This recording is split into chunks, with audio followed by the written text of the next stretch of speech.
I imagine all of us have asked ourselves the question, why am I not getting better? Or, how have I spent all of this time and I'm still trash? I understand because I was there 3 years ago, back when I was trying to go pro, and I ultimately had to quit because I ran out of steam. After quitting and becoming a coach, I had to confront the same question, how do I stop being hard stuck?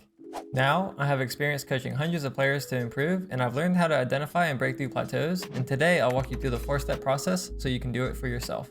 What's crazy is that everything I'm going to tell you today, you likely already know. Humans are really good at knowing what to do, but we just have a hard time owning it or committing to it. My goal today is to have you own your journey. Step 1 is the audit.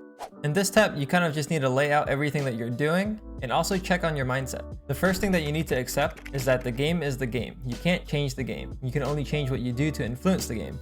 Shout out Ludwig. I saw it from one of his videos. If you can't accept that, then stop watching this video. Next, you need to find out what you're actually doing on a daily basis. No BS. You can start by going through your tracker, look at everything. How many ranked games you're playing, how many death matches you're playing, any recent hours you have in your aim trainers, and this can give you an idea of your playtime. You might have thought you were playing a healthy amount of games like 3 to 5 games a day, but instead you only play 1 because you're too scared to queue and lose RR. Or you're the opposite, and after a couple of games you tilt queue and you're just playing 10 a day and losing out. You also need to check if you're warming up. You might think that you're warming up every day, but actually ask yourself, are you just playing 1 DM and hopping straight in? Are you skipping it completely? Maybe you're only warming up every couple of days. Or maybe you are warming up every single day, but it's not working, which means that you might want to try something else. And something that I struggled with is I told myself I would train my mechanics for a set amount of time each day. Let's just say 20 minutes every day. And I was ending up not doing it at all, or it was kind of inconsistent. One day I might do 30 and 40 minutes, another day I might do 0. I recommend you guys write all of this down because it's important that you see it. If it's too much work for you to write it down because pen and paper is too cringe, then open a Google Doc and type it out. After establishing what you do on a daily basis in regards to the game, it's now time to check your mental. This goes back to that first point I made. What is your mental like in your games? Are you tilting and raging at your teammates, or are you autopiloting? Another thing that goes into this is, are you playing the game not to lose rather than playing to win? Some of you guys play Valorant in a very passive way, which means that your teammates will either get the kill or die, and you weren't really a part of it. This can kind of happen after you get on a loss streak and you start losing faith in yourself and your abilities. Instead, you need to adopt a playmaking mindset, which basically means that you are going to try and influence the round fairly early. This doesn't mean that you have to run it down off a barrier, but it does mean that you should recognize if you're sitting around doing nothing and have too much downtime in a game. Part of my job as a coach is to audit where my player is at, and then I show it to them to bring awareness. This is step 1. If you don't have awareness on where you're at and what you're doing, then you won't be able to change it. Ultimately, do what you want. I'm just telling you what I do with my players, and if you want to get out of your plateau, then this is something to try. Really quickly, if you're interested in joining a community where we encourage putting in effort and getting better, check out the Dojo. Step 2 is to build your mechanics. Once you have an idea of what you're doing on a daily basis, it's now time to take a look at your mechanics. I always like to say Valorant is a shooter first, and chances are, if you're stuck, then you stop developing yourself mechanically. In my opinion, it is always easier to fall back on your mechanical foundation because without it, if you don't know what to do, you have no options in the game. If you're having trouble identifying anything in your mechanics, record your games and watch your gunfights. Programs like Insights Capture can be used to highlight your kills and deaths, and you can watch them back really easily. I'm not affiliated with Insights Capture, but it is pretty easy to use and it could be a good tool for you. What you're doing when you're looking at these gunfights is trying to look for any common patterns. A common one you might see is that you're insta-crouch spraying when someone appears on your screen, or you just hit too many body shots.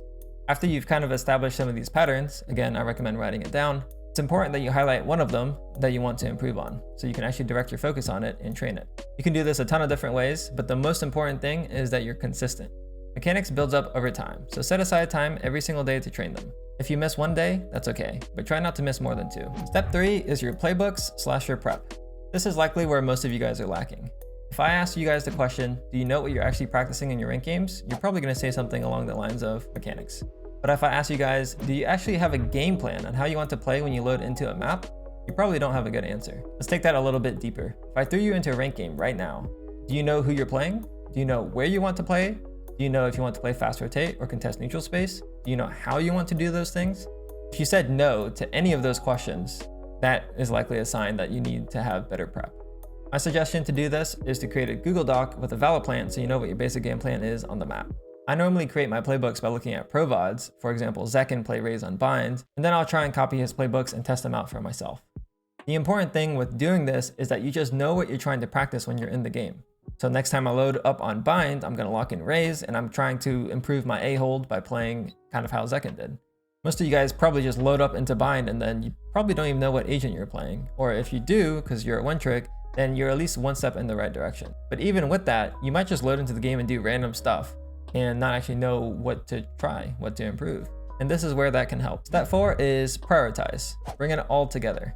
In my opinion, it's best to do this in the order that we kind of went through. Basically, the awareness piece always comes first. After that, typically I find it easier to work on your mechanics. And this is because you don't really have to learn anything new, you just practice a little bit every single day. After you've gained some awareness and also have built a habit of training your mechanics, that's when you build your playbooks. If you try to do this in reverse, it can be difficult to implement your playbooks if your mechanics or your mindset is bad. And if you only train your mechanics, then you have no awareness on what you're doing consistently, and if your mental is bad. It is true though, that if you have no understanding on how you want to position and fight in a ranked game, then you get lucky some games and not understand why. But typically, I recommend starting with awareness, then your mechanics, and then your playbooks. With that said though, it's important to understand which one you're weakest at. Be honest with yourself. Do you lack self-awareness? Is your mechanics actually holding you back? Or is it the fact that you have no prep? I work with clients after I audit them and bring them some awareness. I try and prioritize what I think is their bottleneck. Is their mental trash? Are they not playing enough games? Are they playing too many games? Are they lacking prep and playbooks? And then after identifying their bottlenecks, we come up with an action plan for the week. But in my experience as a player, I was having trouble prioritizing what to do because I was only obsessed with mechanics. So that's why I recommend you guys go through it in this order. But if you have some outsider perspective from a friend or something like that, or if you can be really honest with yourself, then you might get some benefit from doing it in a different order. The most important thing is that you just don't BS yourself. Now that we've gone through all of the steps, I wanted to kind of summarize this into what an example starting routine could look like. So on a day-to-day, your ranked block might look something like this. You might warm up for 10 to 15 minutes using the Valorant warm-up, or the ramp routine, or range drills and DMs on what you're trying to improve on mechanically. But after your warm-up, I would suggest you play 3 to 5 ranked games with high intensity, aiming for 80% or more energy. If you notice yourself autopiloting, play less games or take longer breaks in between games. After your ranked games, I would recommend you play 5 DMs or TDMs because you need that in-game time, and use this time to focus on any weaknesses that you might have noticed earlier in your ranked games. For example, improving your spray control. And then after that, you could play 20 minutes of aim training. I would recommend playing the Valorant Voltaic benchmarks. I've talked about this previously, but it's a good way to just figure out where you're at. And then after you've benchmarked yourself, you can just spam play your worst scenarios for 20 minutes. It's simple and effective. And after establishing your daily routine, an example weekly routine could look something like this. At the end of the week, reflect. What did you do well? What did you do poorly? Did you actually put in time on what you wanted to do? This is a good time to kind of just audit yourself again. And basically just keep yourself accountable. I do this weekly with the clients I work with, and it helps us course correct and reprioritize if we need to. This is also a good time to build playbooks/prep if it's not part of your daily routine. It's better to do it once a week than not at all. This could look like VOD reviewing yourself, like your gunfights or just a game, and or a pro review to try and copy some playbooks. Hopefully with this 4-step process, you have an idea of what you could do better and start owning your journey. If you want help with some of this and be part of a community to keep you accountable, consider joining the dojo. We do pro reviews every Tuesdays and Thursdays, and that could help you with your playbooks. And if you're having trouble identifying your problems, then you can submit a VOD review on Fridays. And if mechanics is your thing, we do mechanics training every Wednesday. So if that sounds up your alley, consider joining the dojo. The link is in the description.